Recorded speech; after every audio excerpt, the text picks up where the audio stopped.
Good afternoon, everyone.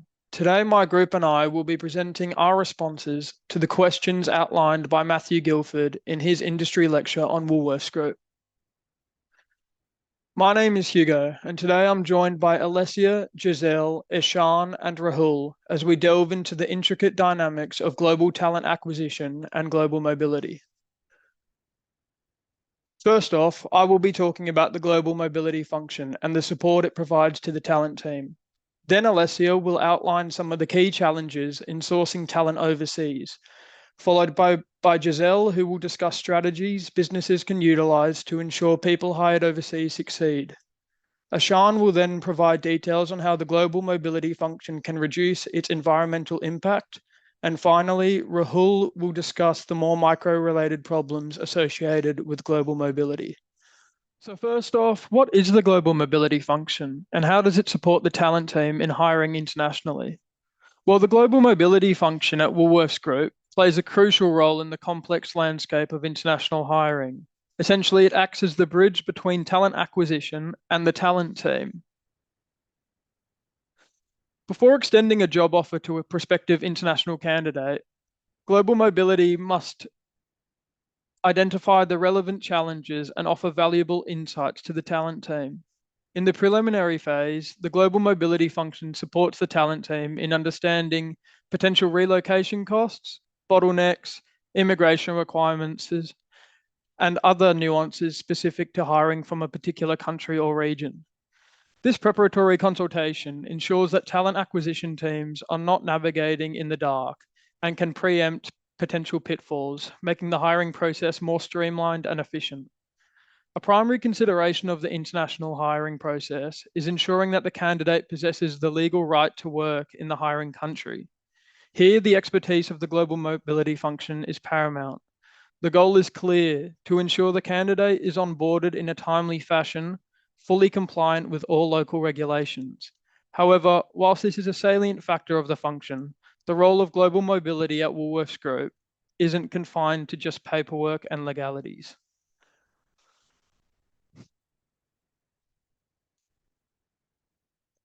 As Matt Guilford, the senior mobility manager at Woolworths Group, pointed out, recognizing the human element in mobility allows for smoother facilitation and transition for successful candidates. This is something the global mobility function stresses to the talent team when hiring internationally. From the logistical aspects of moving, such as shipping personal belongings or scouting for suitable housing, to more nuanced tasks like assisting in opening bank accounts in a new country, the scope is vast. Such endeavours, while seemingly mundane, can be daunting for someone relocating internationally, and the support provided in this phase is instrumental in ensuring a smooth transition. Equally vital is the cultural acclimatisation of the candidate. Drawing on Hofstede's cultural dimensions, the team must recognise the potential for cultural differences, especially in power distance, long-term orientation, and uncertainty avoidance. By acknowledging these factors, the global mobility team often facilitates cultural orientation sessions or language training workshops, as Matt pointed out in the presentation on Woolworths Group. Such endeavours are aimed not just at making the candidate effective in their role, but ensuring that they and their family feel at home in their new environment. Financial implications are another significant facet of international hiring.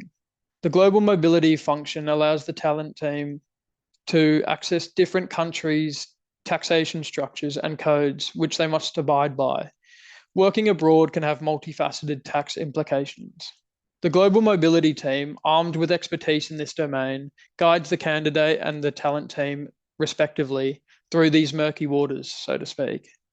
They do so by connecting them with expert tax advisors, well versed in expatriate tax issues, and ensuring that the candidate is neither at a disadvantage nor inadvertently flouting any local regulations. Compensation and benefits are other areas where the global mobility function offers valuable insights. Different countries have different living standards and costs associated. It's imperative that the compensation package extended to the candidate is not just aligned with their skill and experience, but also competitive for the location. Similarly, Understanding local benefits and ensuring the employee has access to these or suitable alternatives falls under the purview of the global mobility team. Once the candidate is hired, the role of the global mobility team doesn't end, as Alessia, Giselle, Ishan, and Rahul will now go on to explain. Thanks, Hugo.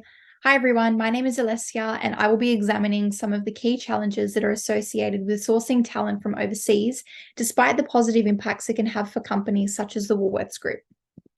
Despite being predominantly Australian, some of the smaller brands within the Woolworths Group are expanding significantly across areas such as New Zealand, Asia, South Africa, Canada, the US, and the UK. This comes largely as a result of the COVID-19 pandemic, where international border closures and difficulties in retaining and attracting staff forced companies to make workers redundant and implement policies that allowed staff to work from wherever it was possible.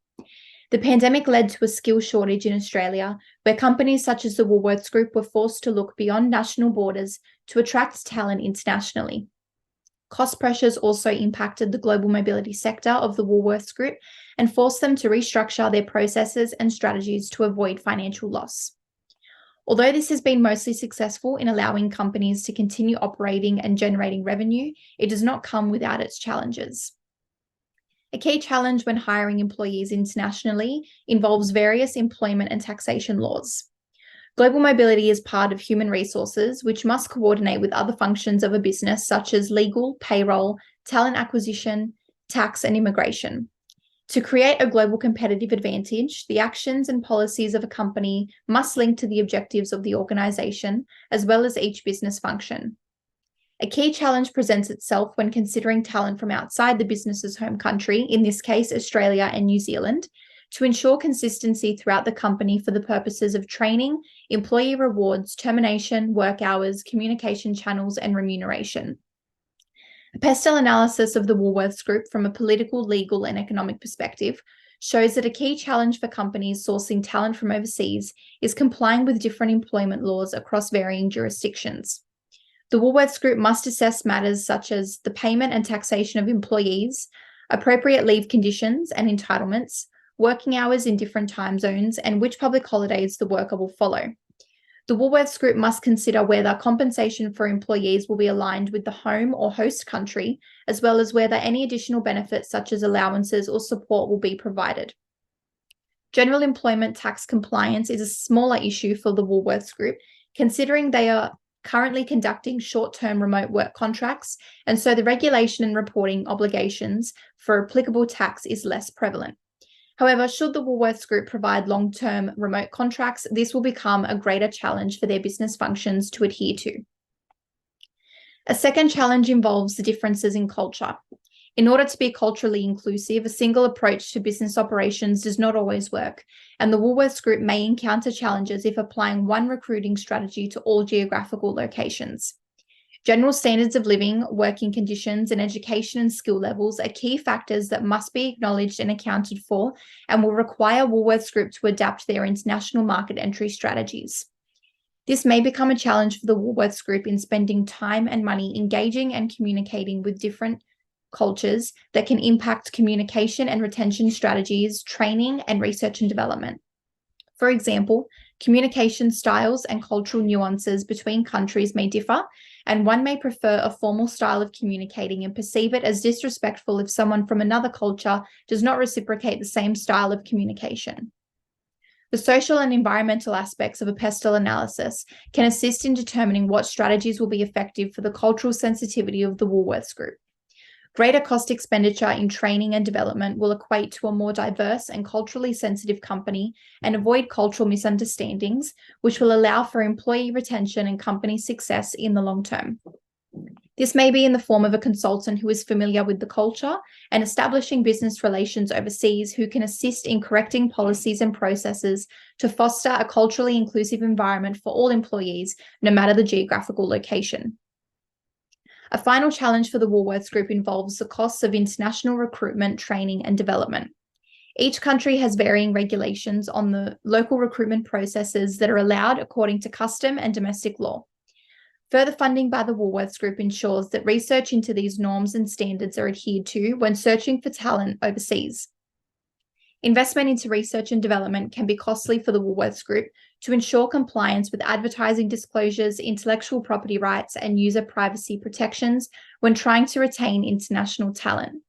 However, widening the net to an international market means widening the business's recruitment investment, meaning more time and money is spent when a position is opened and advertised in the overseas market.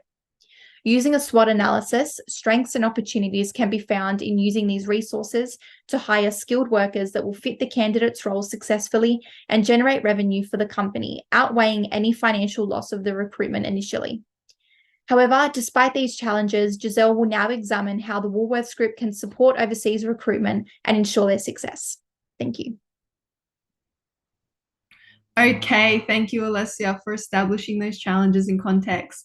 Now we're going to analyze how the Woolworths Group Global Mobility function can support the ensured success of these employees through the three main key pillars: practical assistance, cultural integration, and professional development. Alessia previously discussed the subcategories of these three pillars, which you can see here. As Matt's lecture highlighted, and this is the actual graph that he used, the Woolworths Group already takes some considerations into account in form of a PESTEL framework with 9 key considerations that mostly touch on taxes, law, performance, and rewards in regards to employees. The Woolworths Group also provides 24/7 access to wellbeing resources, as well as registered nurses and health clinicians through their partners Sonda and I Am Here. With all the above, it's a decent starting point, but it honestly lacks support for personal and career development, confrontation of challenges, and implementation of proven effectiveness. If we look at organizations who actually fail to support their internationally hired employees, they often encounter these 3 top things, and this is based on academic research. So they have a shortfall in specialized training because executives or HR dismiss the difference between markets and unjustify the cost of adequate training needed. As we've seen in previous units, such as international business operations and cross-cultural management, the transfer of skills needs to be catered to each cultural market. Secondly, employee fear. The employees feel shamed or scared to voice their concerns, ask for help, or voice their discontent at the risk of looking ungrateful or unqualified due to the large investment the company has already spent on relocating them. And lastly, the lack of specialized resources. More often than not, companies assign the selection, training, and support of these international hires to the HR department, who have usually never even worked overseas themselves, and so they have little understanding of the unique personal and professional challenges that are faced by these employees. On the contrary, companies that manage to support their international hires really effectively recognize 2 top things. Firstly, that international transfers focus on knowledge creation and global leadership development. It's not to fill an immediate business gap, but it's rather to generate and transfer knowledge and develop their global leadership skills, or do both at the same time. And secondly, that overseas hires should be selected on the premise of that their technical skills actually match or exceed their cross-cultural abilities, which means it shouldn't be automatically assumed that just because someone can perform really well in their home market, that they can automatically do that in a foreign market without kind of the same support or the proper support put in place. So here is a visual representation of the proposed pipeline that can ensure more effectiveness in terms of international hires for the Woolworths Group. Firstly, we start with their EVP. Woolworths needs to assess and define their EVP because this is what attracts and maintains and also motivates talent when hiring internationally and relocating employees.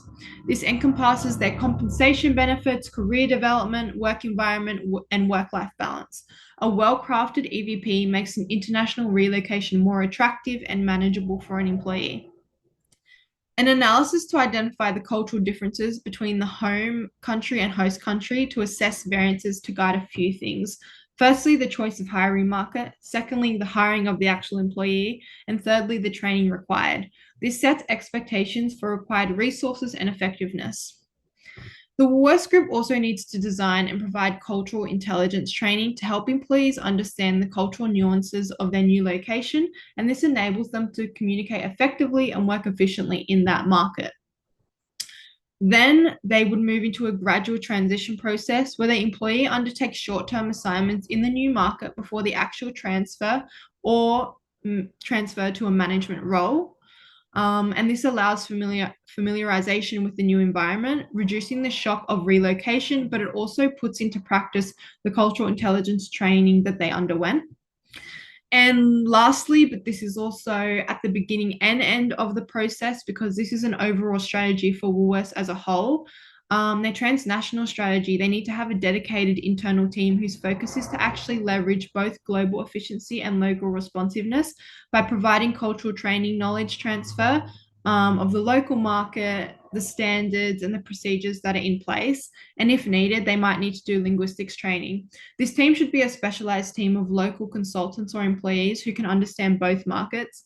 And Woolworths might even want to go a step further and really customize this team. For example, if they know that they're going to be focusing on hiring, people out of the UK, for example, this team should be made up of expats who are really specialized in transferring themselves from the UK market to the Australian market and things like that. So, all in all, these practices are grounded in international business theories, and they ensure that these employees can adapt to their new roles and succeed in their international assignments, which would allow the Woolworths Group to maintain international talent. I'm now going to pass over Thank to you, Giselle. My name is Sean, and I'll be sharing my perspective on how Woolworths can take profound steps into reducing its impact on the environment. In doing so, I hope to address numerous aspects of their operations, including traditional assignments, short-term based project assignments, long-term assignments, business travel, and permanent relocations, as well as how corporate social responsibility links into all of these. First theme we have here is traditional assignment types. Traditional assignment types within Woolworths can be remodeled to promote sustainability. Our group proposes an integration of corporate social responsibility principles by investing in technology and advocating for a paperless work environment. By reducing paper usage and embracing digitalization, Woolworths will not only decrease its environmental impact, but also improve efficiency and reduce operational costs.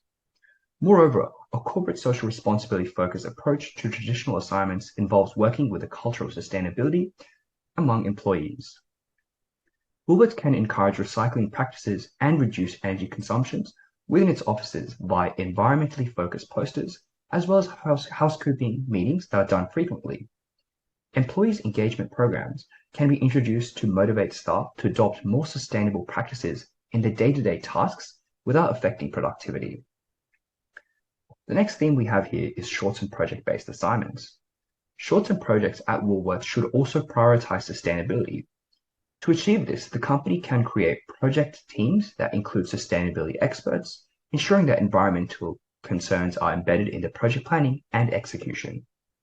For instance, these teams can focus on reducing energy consumption, minimizing waste generation, and adopting sustainable sourcing practices in line with corporate social responsibility principles.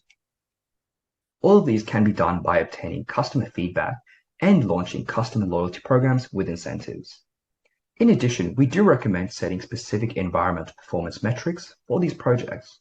These metrics should align with CSR values, encouraging project managers and teams to minimize resource usage, waste regeneration, and ethical considerations in their work. Next, we have long-term assignments.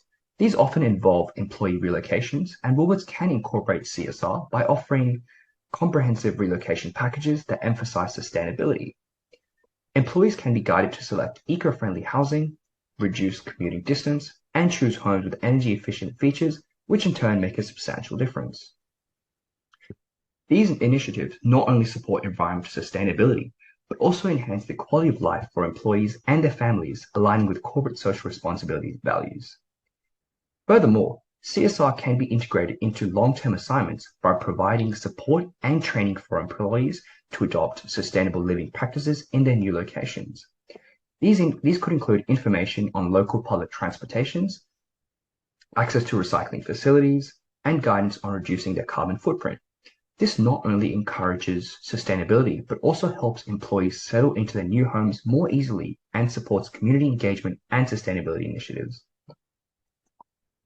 Next, we have business travel.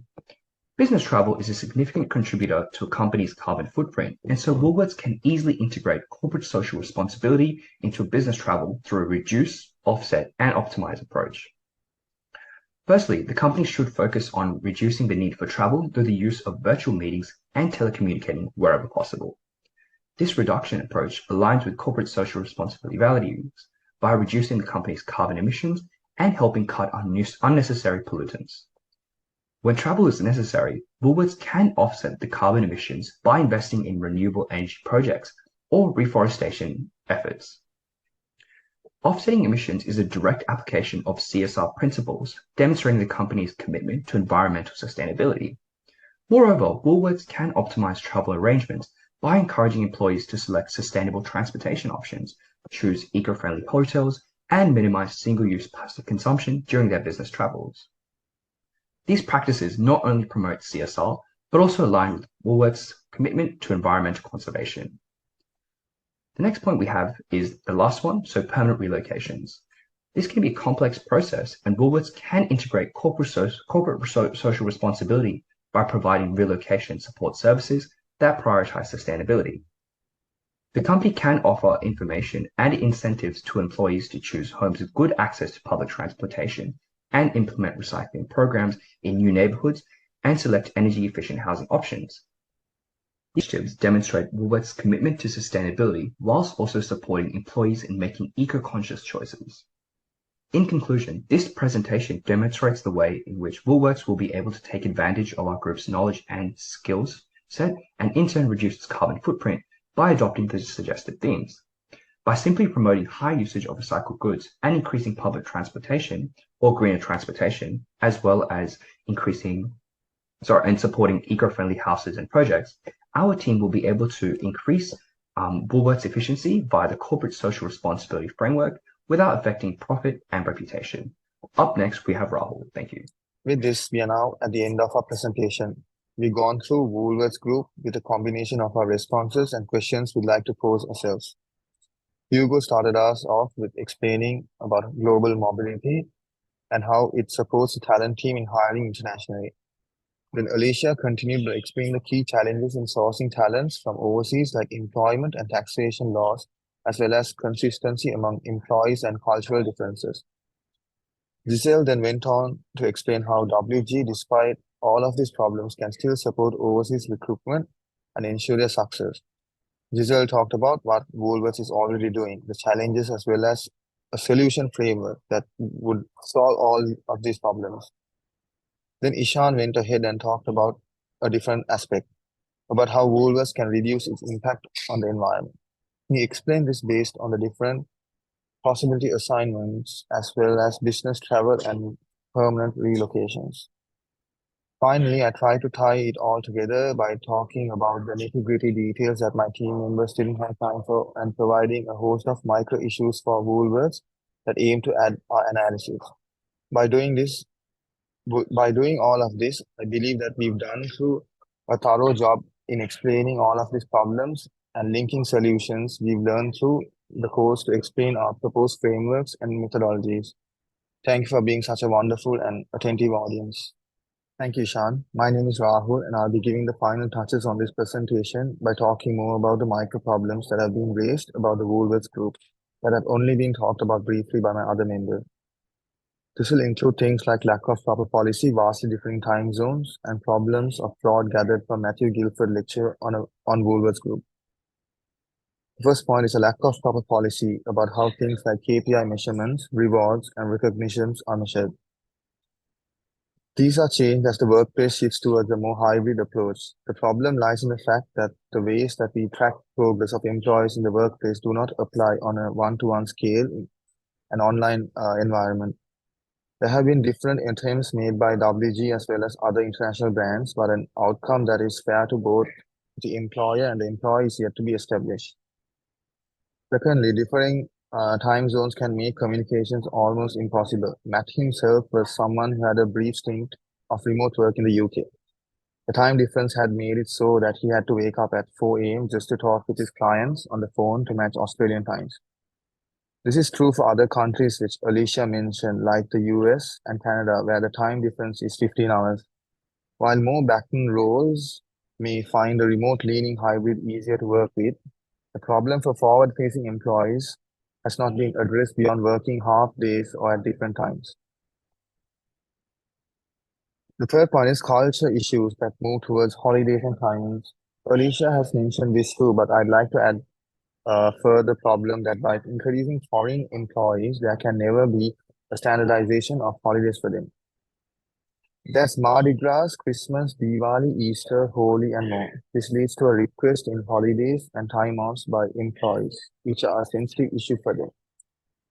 The idea of enforcing one holiday scheme is not possible, and there's a feeling of scrutiny cast upon line managers regardless of whether they give a holiday or not. There must be a system to address these issues appropriately and with care. Giselle did a good job of explaining a proposed solution with Hofstede's cultural dimension and CIT. The fourth point I'll be talking about is a feeling of being scrutinized in a minor problem talked about. Given that employees are working from home, the perception that they could have done more hours at home could fester in those who work in physical offices. This feeling could lead to pressure felt by remote employees. This too needs an answer, but it's not a major problem at the moment. Matt talked about how the learnings he got from being in the workplace was huge and that can't be achieved in a remote workplace. But that itself means that policies and training schemes should be figured out to train employees working remotely on the job as they work with WG. He has mentioned it was a challenge to be addressed. The sixth point I would like to talk about is the risk of hiring quacks and frauds. When hiring internationally, the problem that arises is whether the employee is actually skilled or faking their qualification and skills. Currently, WG hires mostly foreign top-level executives who they know through connections, which provides them security against fraud. But as they expand this to a major problem that must be addressed. WG doesn't have any metrics to measure sustainability in the area of mobility. Ishan's talking about sustainability, but a problem that lies in WG is that WG itself does not have any internal metrics to measure sustainability in the area of mobility. This leads to them rushing blindly into the field and making changes without feedback to determine if the methods were correct or not.